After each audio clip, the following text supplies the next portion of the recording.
Self-education. This is the cheapest option. The cheapest option, unfortunately, does not always come with the same backing that education and certifications will. Certifications are kind of a self-learning tactic as well, because you do have to learn the information on your own if it's not being guided through, school or a degree program. So there's tons of learning platforms for knowledge. There's like Udemy, Pluralsight, edX. I'll link these all below.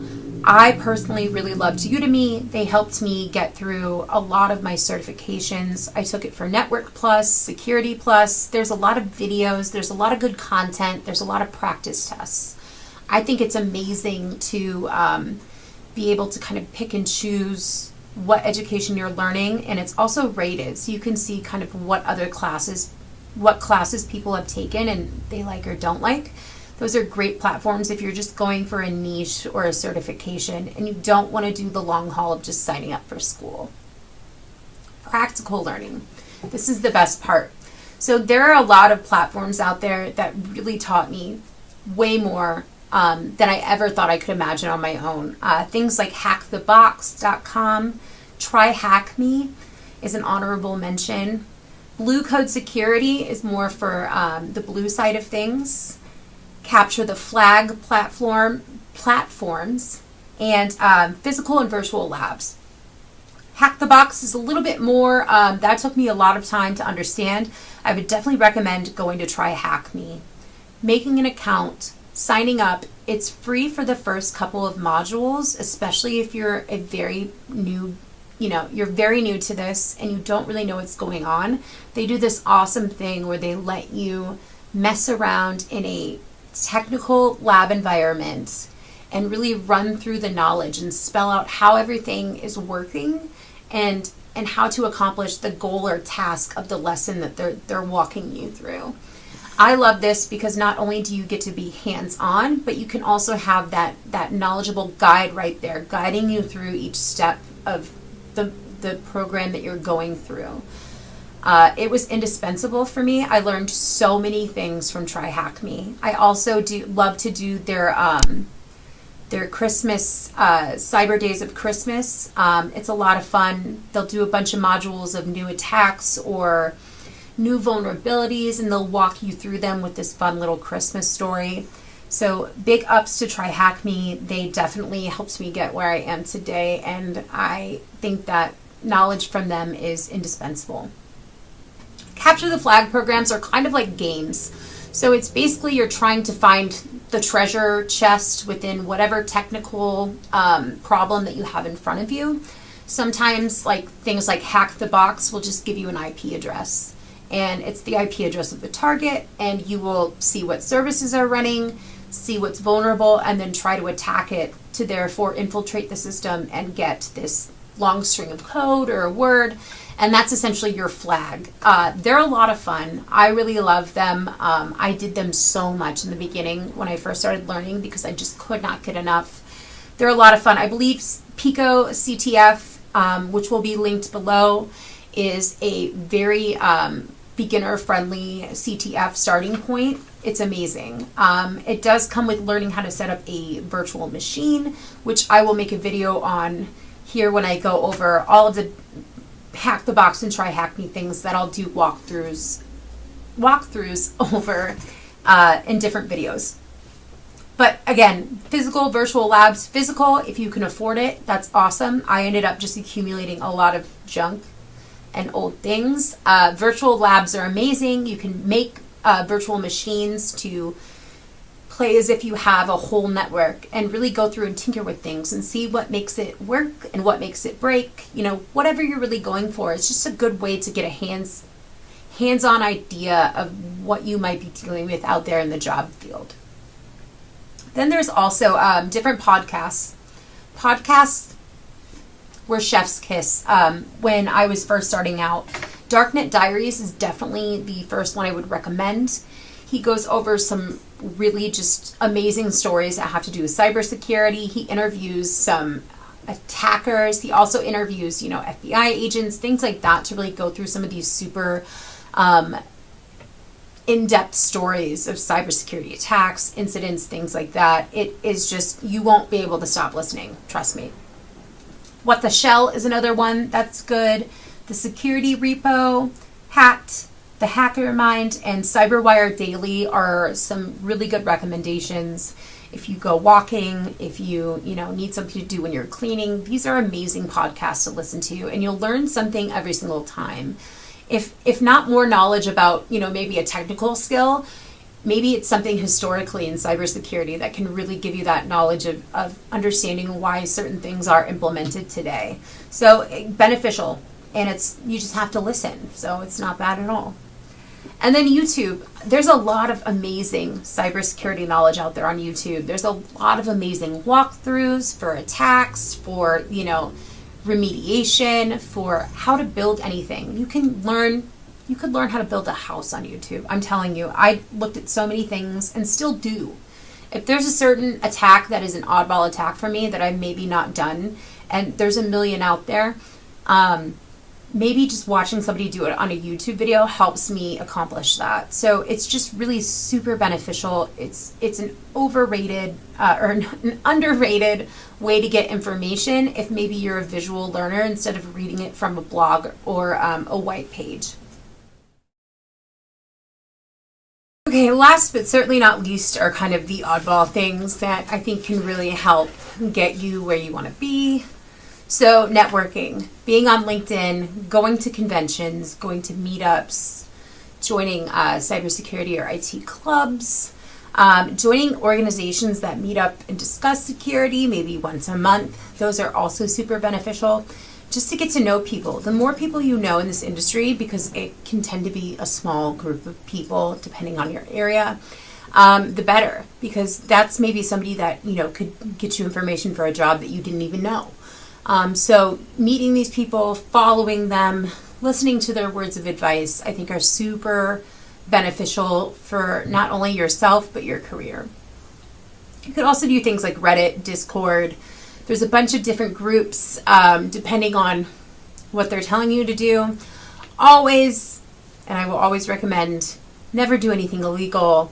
If something seems wrong or unethical, just don't do it. Just don't do it. Having a hunger in this industry is super important. You are forever learning. There's new tech blowing out of the doors every single year, every single month. So it is so important to, if you're going to do this job, be prepared to be a continuous learner, to be a continuous student in whatever atmosphere that implies to. Be always ready to get like a new certification. Just never settle. I think that once you learn something, it doesn't mean that's over. Go through a different certification process. Go through a different class. Find another kind of niche that you're interested in and start learning that. I do that now with cloud testing and malware analysis. I am really getting into those two things. And then one of the big things to know about what we do in cybersecurity, and pretty much all of the job fields that you go into within cyber, is reporting and meticulous note-taking are super important. So if you feel like you're lacking in technical writing, or you're lacking in maybe being organized when it comes to tasks that you do every day, those are super important. Everything I do during a penetration test is done step by step, meticulously. Everything is either screen captured or noted on, and I have a timestamp for all of it. This is super important to help whomever you're testing see what's going on when these malicious things are happening. If you kind of do a bunch of wild, crazy things all at once, like you might think that we normally do, that is not how it works at all. It is still very, very cool to do ethical hacking, but it is very tedious, and it's in a slow motion way that the bad guys do it, because we need to have that kind of super precise information on what happened and why and how we got there. So just keep that in mind. You also need to be comfortable kind of working in front of people. Although this is a technical field, and there are a lot of introverted and kind of shy, and maybe we're all obviously a little bit nerdy, I came from a customer service and social background, so for me, that's not as difficult. But it really helps to be able to talk to people and explain things to non-technical people as well. I heard something somewhere from someone that said, if you don't know how to explain what's happening to, a third grader, then you might not know what you're talking about. Because if you can't explain it in layman's terms, basically, then maybe you don't know exactly what's going on. So it's best to kind of learn ways to describe it to a technical client and a non-technical client. It also helps on the blue side when you're speaking to, people who manage and balance the checkbooks at the organization. Explaining in a way of why something is dangerous to them, if they can understand, may get you the funding that you need to get that security for the network. And then also confidence. I think this comes with knowledge. You'll start to kind of, maybe get worried that you don't always know what you're talking about. That's everybody.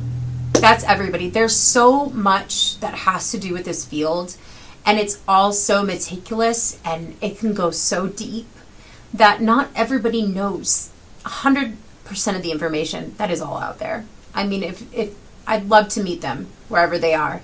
Having the confidence in the education and training that you've given yourself is everything. Because if you're not confident, you're not going to do a very good job. If you don't believe in what you know and what you've taught and all the hard work you've put into it, you're just not, you're cheating yourself. And you should most definitely be confident. There are always going to be people out there that want to make you feel less superior. Being a new person and being a girl, I have come into contact with people like this quite frequently. As long as you stand up and show up and you are yourself, nobody can knock you down in that sense. I'm not afraid to say I don't know something. I'm not afraid to say that I haven't experienced something, or that, I haven't gone that deep into a position or an engagement, something of that matter. As long as you are okay with being wrong and you're confident in the hard work that you put into things, that's super important. You should be able to conduct yourself properly, and that's all based off of your confidence. And then, like I said, don't get stagnant. If you see yourself kind of just falling into not learning and not getting a lot of new things done, this industry is not waiting for you. It is not waiting for any of us. And the way that AI and quantum computing is coming about, a lot of jobs that we think are secure may not be secure anymore. And the more knowledgeable and multicultural within the cybersecurity industry that you are, the better.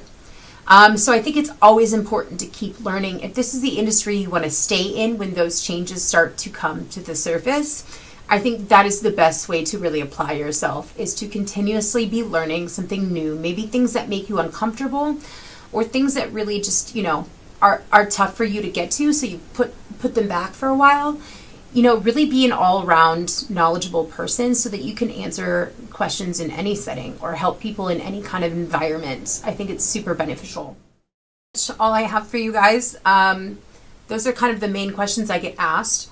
If there's any other questions pertaining to, my experience or my opinion or what I think would be best, anything like that, any kind of questions, no questions are dumb. Please comment below. I can compile a list once I have enough. Share this video if it was helpful, or if you know anybody else trying to get into the industry. I do a lot of speaking engagements about how I got into things from a non-technical industry. So I think it is just super helpful for everybody, including myself, to really get this information out there so that anyone who wants to soak it in or maybe get a different opinion, I like to be real and very upfront and honest about how I did and why I made the choices I did. So, if this helped you, I'm super, super happy. And if not, and you have more questions, please feel free to post them below, send me an email. But everything I've talked about today will be linked below. And thank you for listening. Have a great day.